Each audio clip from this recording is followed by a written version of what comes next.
Isa akong igorot at ang alam ng iba, meron kaming buntot. Utang na loob, hindi po kami kabayo. Isa lamang po itong saplot.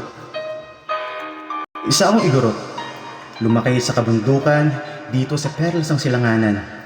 Hindi man tinamaan masyado ng modernisasyon, pero sa amin nakatanim ang bunga ng sibilisasyon.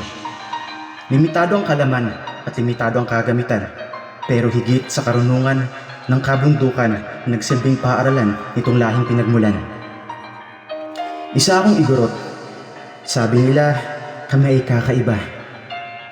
Dahil sa aming balat, sa aming bihis, ngunit ang aming puso'y kasing pula ng araw.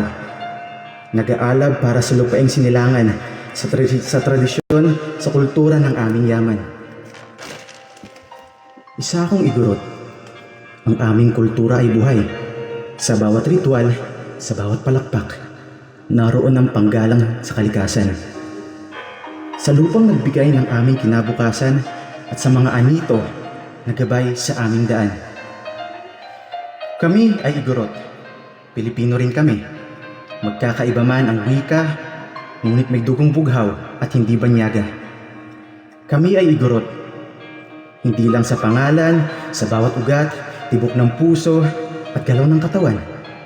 Sa bawat pagsubok, agad natatayo. Dahil ako ito. At ito'y isisigaw ko. Igorot ako.